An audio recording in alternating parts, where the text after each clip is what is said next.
বিসমিল্লাহির রহমানির রহিম। আসসালামু আলাইকুম।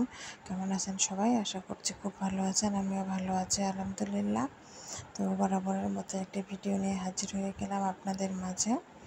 তো আমি যেহেতু এখনও শ্বশুরবাড়িতে আছি, তাই খুব একটা রান্নাবান্না দেখাতে পারবো না। এখন পুঁইশাক ভাজি করবো, সেটা শেয়ার করব আপনাদের সাথে। আসলে যেহেতু আমার শাশুড়ি মাই সব রান্না করেন, উনি রান্না করতে পছন্দ করেন, নিজের হাতে সব কিছু লাকড়ির চুলায় রান্না করেন। তো এই জন্য আমাকে করতে দেন না।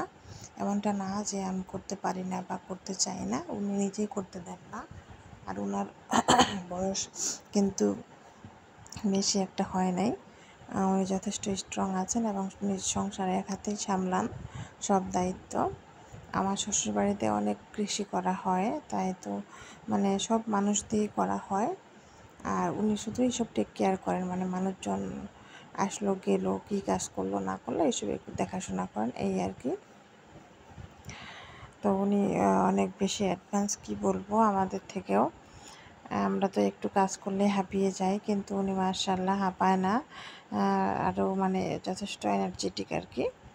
তো যাই হোক, কথা বলতে বলতে আমি এই যে পুঁই শাকগুলো সিদ্ধ করে নিলাম। এই শাকগুলো মেয়ের বাবা এনে দিয়ে গিয়েছিল, অর্থাৎ চলে গেছে ঈদ করে, আবার আমাদের এসে নিয়ে যাবে পরের সপ্তাহে।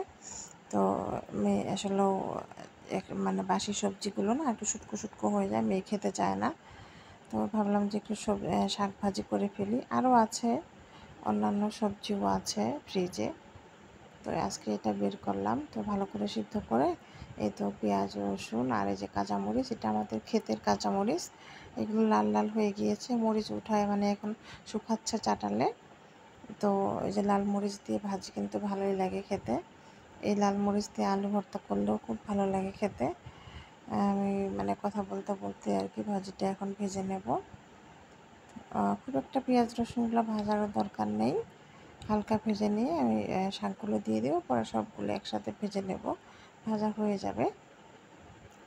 শাকের সাথে একটা আলু দিয়েছিলাম, যেহেতু শাকটা শুকনো হয়ে গেছে। শাকটা কিন্তু অনেক ফ্রেশ ছিল, কচি ছিল, কিন্তু ফ্রিজে থাকতে থাকতে শাকটা শুকায় গেছে। আর এই যে এখন পরিমাণ মতো লবণ দিয়ে দিলাম, লবণটা পরে দিলাম, মানে শাকটা কতটুকু কমবে এটা আর কি দেখে লবণটা দেওয়া উচিত। যারা নতুন রাঁধুনি তারা কিন্তু শাকের মধ্যে অনেকগুলো শাক দেখে লবণ দিয়ে দিবেন না প্রথমেই। শাকটা কমে কিন্তু অনেকটাই, মানে শাক কিন্তু অনেক কমে যায়, এটা মাথায় রাখে, সেভাবেই লবণ দিবেন। নাহলে কিন্তু, আর শাকে লবণ হলে কিন্তু একটুও খাওয়া যায় না, ভালো লাগে না খেতে। তো এই তো কথা বলতে বলতে আমার ভাজিটা হয়ে যাচ্ছে প্রায়, এটা বা কিছুক্ষণ হাই হিটে ভেজে নিলেই হয়ে যাবে। তো ভালো থাকবেন সবাই, ধন্যবাদ সবাইকে।